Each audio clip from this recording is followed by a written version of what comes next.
Muito bom dia, um ótimo sábado para você em nome de Jesus, que o nosso Deus te abençoe, que a sua família seja abençoada nesse dia, que seja tudo maravilhoso, porque Deus está nos dando a oportunidade de viver mais um dia, nós somos gratos a Ele. Agora nós vamos juntos lermos a palavra do Senhor e nós vamos agora pedir que ela fale ao nosso coração e que ela alimente a nossa alma em nome de Jesus. Amém? Vamos a ela? Livro de Isaías, capítulo 37. Quando o rei Ezequias ouviu este relato, rasgou as roupas, vestiu-se com panos de saco e entrou no templo do Senhor. Enviou Eliaquim, o administrador do palácio, Sebna, o secretário da corte, e os principais sacerdotes, todos vestidos com panos de saco, ao profeta Isaías, filho de Amós. Eles lhe disseram: assim diz o rei Ezequias, hoje é um dia de angústia, insulto e humilhação, como quando a criança está prestes a nascer, mas a mãe não tem forças para dar à luz. Contudo, talvez o Senhor, seu Deus, tenha ouvido o porta-voz que o rei da Assíria enviou para desafiar o Deus vivo e o castigue por suas palavras. Por favor, ore por nós que restamos. Depois que os oficiais do rei Ezequias transmitiram a mensagem ao profeta Isaías, ele respondeu: digam ao rei que assim diz o Senhor. Não se assuste com os insultos que os mensageiros do rei da Assíria lançaram contra mim. Ouça, eu mesmo agirei contra o rei da Síria, e ele receberá notícias que o farão voltar para sua terra. Ali eu providenciarei que ele seja morto à espada. Enquanto isso, o porta-voz partiu de Jerusalém e foi consultar o rei da Síria, pois tinha sido informado que o rei havia deixado Laquis e estava atacando Líbina. Logo depois, o rei Senaqueribe recebeu a notícia de que Tiraca, rei da Etiópia, havia saído com seu exército para lutar contra ele. Então enviou seus homens de volta a Ezequias em Jerusalém com a seguinte mensagem: esta é uma mensagem para Ezequias, rei de Judá. Não deixe que seu Deus, em quem você confia, o engane com promessas de que Jerusalém não será conquistada pelo rei da Síria. Você sabe muito bem o que os reis da Assíria fizeram por onde passaram. Destruíram completamente todos que atravessaram seu caminho. Quem é você para escapar? Acaso os deuses de outras nações como Gozã, Arã, Rezefe e o povo de Éden, que estava em Telassar, as livraram? Meus antecessores destruíram todos eles. O que aconteceu ao rei de Ramate e ao rei de Arpade? O que aconteceu aos reis Sefarvaim, de Ena e de Iva? Depois que Ezequias recebeu a carta dos mensageiros e a leu, subiu ao templo do Senhor e a estendeu diante do Senhor. Então Ezequias fez esta oração na presença do Senhor: ó Senhor dos exércitos, o Deus de Israel, que estás entronizado entre os querubins, só tu és Deus de todos os reinos da terra. Sim, tu criastes os céus e a terra. Inclina teus ouvidos, ó Senhor, e ouve. Abre teus olhos, ó Senhor, e vê. Ouve as palavras com as quais Senaqueribe desafia o Deus vivo. É verdade, Senhor, que os reis da Assíria destruíram todas essas nações. Lançaram os deuses dessas nações no fogo e os queimaram. É claro que os assírios conseguiram destruí-los. Não eram deuses de verdade, apenas ídolos de madeira e pedra moldados por mãos humanas. Agora, Senhor nosso Deus, salva-nos do poder desse rei. Então todos os reinos da terra saberão que somente tu, Senhor, és Deus. Então Isaías, filho de Amós, enviou esta mensagem a Ezequias: assim diz o Senhor, o Deus de Israel, visto que você orou a mim a respeito de Senaqueribe, rei da Síria, o Senhor proferiu esta palavra contra ele: Ó filha virgem de Sião, o despreza e ri de você. Ou melhor, a filha virgem de Sião o despreza e ri de você. A filha virgem de Jerusalém balança a cabeça com desdém enquanto você foge. A quem você desafiou e de quem você zombou? Contra quem você levantou a voz? Para quem olhou com arrogância? Para o Santo de Israel. Por meio de meus mensageiros desafiou o Senhor. Disse: com meus numerosos carros de guerra, conquistei os montes mais elevados, sim, picos, os mais altos e os mais remotos do Líbano. Cortei seus cedros mais altos e seus melhores ciprestes. Cheguei às suas maiores alturas e explorei suas florestas mais densas. Cavei poços em muitas terras estrangeiras e me refresquei com sua água. Com sua sola de meu pé, sequei todos os rios do Egito. Mas você não sabe? Eu decidi tudo isso há muito tempo. Planejei essas coisas no passado distante e agora as realizo. Planejei que você transformaria cidades fortificadas em montes de escombros. Por isso seus habitantes perdem as forças e ficam assustados e envergonhados. São frágeis como a relva, indefesos como brotos verdes e tenros. São como o capim que surge no telhado, queimado antes de crescer. Mas eu o conheço bem, sei onde está e sei de suas idas e vindas. Sei como se enfureceu contra mim. E por causa de sua raiva contra mim e de sua arrogância, que eu mesmo ouvi, porei minha argola em seu nariz e meu freio em sua boca, e o farei voltar pelo mesmo caminho por onde veio. Então Isaías disse a Ezequias: esta é a prova de que minhas palavras são verdadeiras.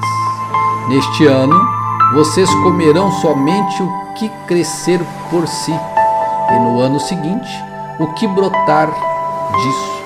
Mas, no terceiro ano, semeiem e colham, cuidem de suas videiras e comam de seus frutos. Vocês que restarem em Judá, os que escaparem da destruição, lançarão raízes em seu próprio solo, crescerão e darão frutos.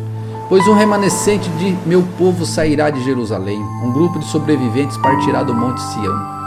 O zelo do Senhor dos Exércitos fará que isso aconteça. E assim diz o Senhor a respeito do rei da Assíria: seus exércitos não entrarão em Jerusalém, nem dispararão contra ela uma só flecha. Não marcharão com escudos fora de seus portões, nem construirão rampas de terra contra seus muros. O rei voltará à terra dele, pelo mesmo caminho por onde veio. Não entrará na cidade, diz o Senhor. Por minha própria honra e por causa de seu servo Davi, defenderei esta cidade e a libertarei. Naquela noite, o anjo do Senhor foi ao acampamento assírio e matou 185.000 soldados assírios. Quando os sobreviventes acordaram pela manhã, encontraram os cadáveres por toda parte. Então Senaqueribe, rei da Síria, levantou o acampamento e partiu para sua terra. Voltou para Nínive e ali ficou. Certo dia, enquanto ele adorava no templo de seu deus Nisroque, seus filhos Adrameleque e Sarazer o mataram à espada. Fugiram para a terra de Ararat, e o outro filho, Esarhadon, se tornou seu sucessor na Assíria. Livro de Isaías, capítulo 38.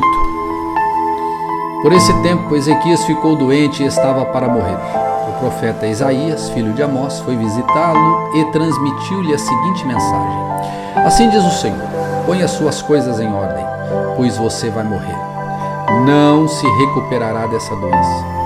Quando Ezequias ouviu isso, virou o rosto para a parede e orou ao Senhor: ó Senhor, lembra de ti como sempre te servi com fidelidade e devoção, e de como sempre fiz o que é certo aos teus olhos. Depois o rei chorou amargamente. Então Isaías recebeu esta mensagem do Senhor: volte a Ezequias e diga-lhe: assim diz o Senhor, o Deus de seu antepassado Davi: ouvi sua oração e vi suas lágrimas. Acrescentarei 15 anos à sua vida e livrarei você e esta cidade do rei da Assíria. Sim, defenderei esta cidade. Este é o sinal do Senhor que cumprirá aquilo que ele prometeu. Farei uma sombra do sol, ou melhor, farei a sombra do sol recuar 10 graus no relógio de sol de Acás. Então a sombra no relógio de sol de Acás recuou 10 graus. Quando Ezequias se recuperou, escreveu este poema. Eu disse: no pleno vigor de minha vida devo entrar no lugar dos mortos? Serei roubado do restante de meus anos? Eu disse: nunca mais verei o Senhor Deus na terra dos vivos. Nunca mais verei pessoa alguma, nem estarei com os que vivem neste mundo. Minha vida foi levada embora, como uma tenda de pastor na tempestade. Foi cortada como o tecelão corta o tecido de tear. De repente, minha vida se acabou. Esperei a noite inteira com paciência, mas era como se leões me despedaçassem. De repente, minha vida se acabou.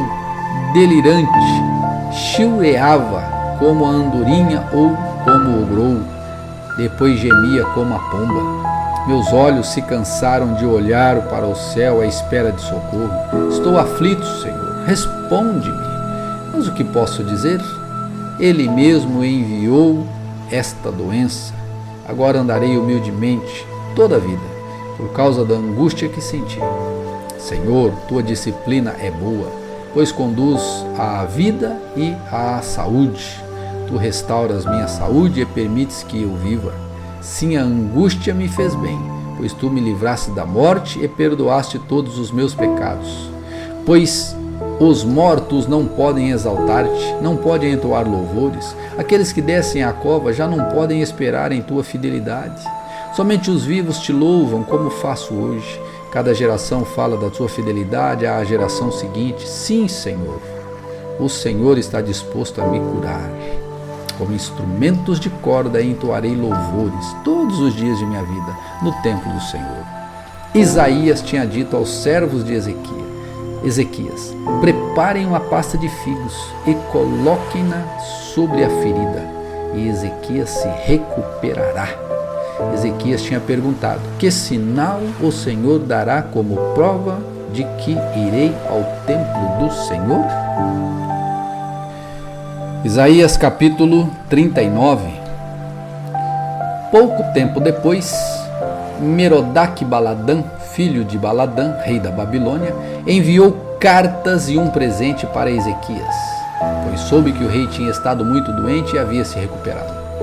Ezequias recebeu com alegria os mensageiros babilônios e lhes mostrou tudo o que havia na casa do tesouro: a prata, o ouro, as especiarias e os óleos aromáticos.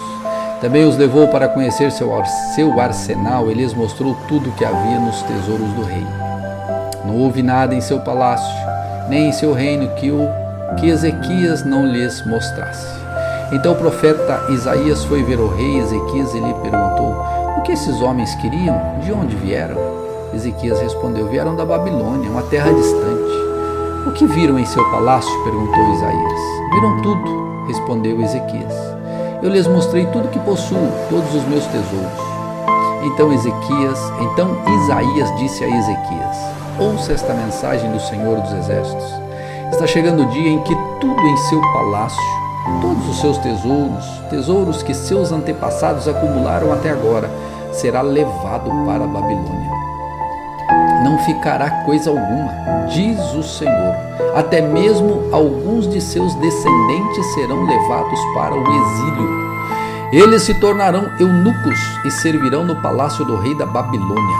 Ezequias disse a Isaías: a mensagem do Senhor que você transmitiu é boa, pois o rei pensava: pelo menos haverá paz e segurança durante a minha vida.